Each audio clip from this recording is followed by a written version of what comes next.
I miss you guys, man. It's so much more personal now. Like, Yeah. how's everyone? Everyone good? Everyone safe travels? I know, man. This is great. I guess first things first, just how was your spring break? How'd you spend it? It looked like you may have played some basketball. Did you have some fun, but also get some work in? Yeah, spring break was great. I went back home, back to California. People I work with that I've been throwing with for a while are back there, so got to get some work in with them. Some other guys I used to train with, so it was good to recharge for a week, and now we're back to work. Bryce, anyone that saw you after the national championship game could tell you took that really hard because you're a competitor. How long did it take you to get over that? It took a little bit. Took a little bit. Anytime, obviously, something as like national championship, that's something you dream of, something you work for, and when it doesn't go your way, it hurts. It hurts a lot. And for me, it was kind of trying to transition from just the emotions of the game, the immediate emotions, to the anger you feel at yourself, and you look back and wish you could have had plays back, moments back, and then you kind of have to snap out of that and then transition into, okay, it is what it is. You can't time travel, so what am I going to do to improve, to get better, to learn from those mistakes? So it's really been the process of turning that page for me, and not looking at it as you want it back, but all right, I did this, that wasn't successful, what can I do to grow? And this is exactly what spring practice is for, is an opportunity for everyone on the team to get better, evaluate what they did last year and see what they can improve on, and I'm excited to get that process started. In the middle with Michael. Guys, let me announce you just so he knows where you're going. Okay, go to Michael. In that vein, how much film do you watch of that Georgia game? Do you pour over that film and look at all the things, or is it something you watch it once and move on? Yeah, I watched it once immediately, kind of following, and then that was more so just trying to look at everything, trying to process everything, and then I actually just watched it again recently, and this was just I watched a few, just more now for self scout. It was just a part of something that I watched for my self scout stuff. So now it's just, again, it's about looking at everything that I didn't do well last year, and then learning how I can improve that. Up front with Chase. Bryce, when you kind of look around you on offense, there's a lot of changes, new tackles coming in, new wide receivers. Brian Robinson's gone, so a lot of personnel moving around you. What kind of an adjustment is it for you this spring to be dealing with so many new faces? Yeah, there's a lot of new guys, a lot of new pieces. But when you go to a school like this, that's what you expect. There's always constant movement, people that are going to step into new roles. But there's a lot of guys that, even though maybe I guess the public didn't get to see play as much last year, those are guys that I still see working day in and day out last year behind the scenes, and guys that have done a lot of work to put themselves in opportunity to take advantage of these circumstances. And then there's the freshmen and the new guys that have come in, and it's really exciting to get to see them work, learn about them, strengths, weaknesses, just really see how they take to the offense. So spring is, there's always a lot of shuffling, there's always a lot of adjustments. So I think for everyone on the team, it's a great time for us to try to learn each other's strengths and weaknesses, kind of build that chemistry, and learn together and grow together. Okay, we'll go up here to Nick. You guys want to keep your hands up, just raise them at the end. Yeah, you talk about some of the things you're trying to work on looking back at that film. What are points of emphasis now? Now that you have a year under your belt as a starter, what are some of the points of emphasis for you trying to get better as a quarterback? Yeah, I feel like I just want to do a better job of having more control over the offense, making sure in the run game we're going to the right people, in the pass game, making sure that we're accounted for, having, clearing up a few reads, having a better post-snap process as far as, just as far as getting through reads, getting through progressions. And then I feel like a big challenge is making sure that, as a unit, throughout the week we're all on the same accord. We're all clear, trying to do a better job of communicating with all my guys and making sure that we're all on the same page when, whenever I'm changing something or there's something that may not be as clear.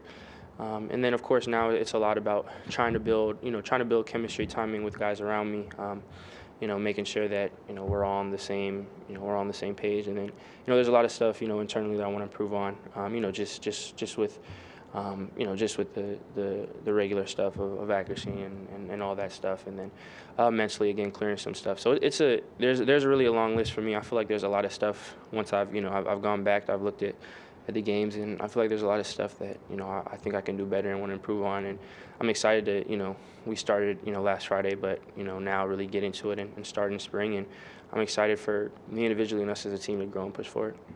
Left in front. Do you have a relationship with Jermaine dating back to California? And then with a guy like that that's coming into the program, do you kind of like throw extra? Do you have side sessions that kind of get him kind of acclimated faster?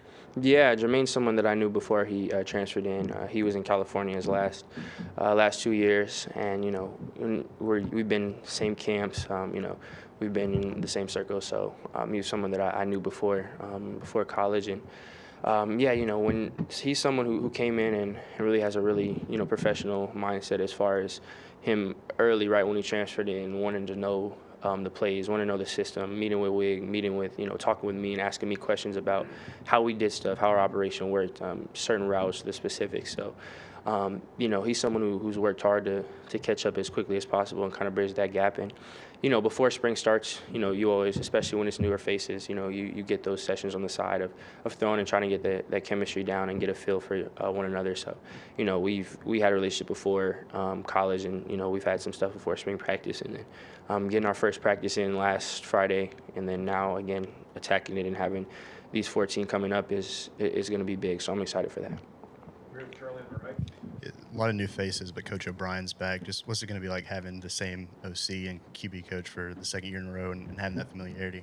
Yeah, that's huge. For me, me and OB are really close on and off the field. So for him to be back is huge for me. It's another year of us kind of, the first year, there's always when people are first, in this sport, when people first, come together, you have to fill each other out, and you have to understand from both of our sides, what we like, what we don't like, kind of just our philosophies individually. And I feel like now we're always on the same page, and for us to kind of continue that and push that relationship forward, it's super exciting for me. So I'm super happy that I get another year with OB, that he'll be back, and I'm excited for the growth of this offense as a whole.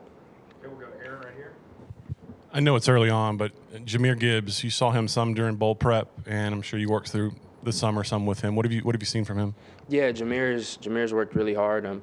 He's done a great job of coming in, and again, he's someone who has really taken to the offense really well. Someone who's done the little things right in our conditioning. Every week he was winning an award for being one of the top performers.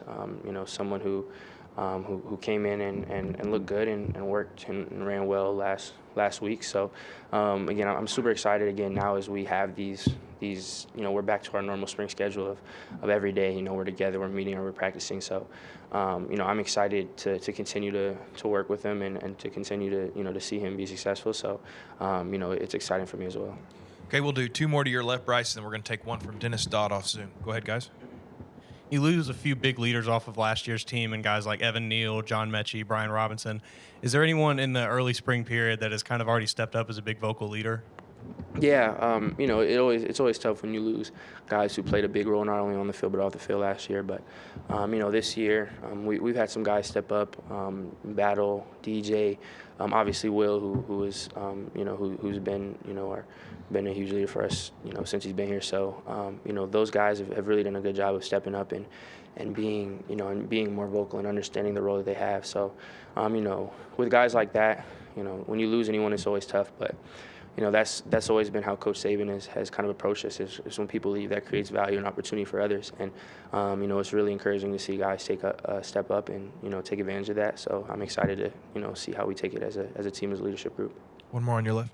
Back on Jahmyr, how can having a guy like that, like an incredibly dynamic pass catcher out of the backfield, change up what you guys do on offense a little bit this year? Yeah, that's always a huge advantage. When you have someone explosive and dynamic that can make someone miss and make big plays down the field in the run and pass game, I feel like that's huge for us and especially for our system. It's something that we like to incorporate. So, I'm excited for Jahmyr and for the entire running back room to, we're getting guys back healthy, which is always good. And, for everyone in that room, it's extremely talented. It's extremely deep. So, all those guys have, different levels of experience in the system, but I have tremendous faith in all those guys. Okay, we'll finish up on Zoom right here, Bryce, with Dennis. Hey, Bryce, it's one thing to lose a championship game. It's another thing to get over it. But at what point do you realize and sit there, okay, if we want to get back 9 more months lifting all those weights, 120 practices. Does that ever go through your mind about just starting over again and having to get over that hill to get to where you want to be? I think it was immediately after the game for us in the locker room, understanding where we want to be and where we want to get back towards. Again, there's different phases of it, and then you have to, you have to see what you're working on and what you're getting better. But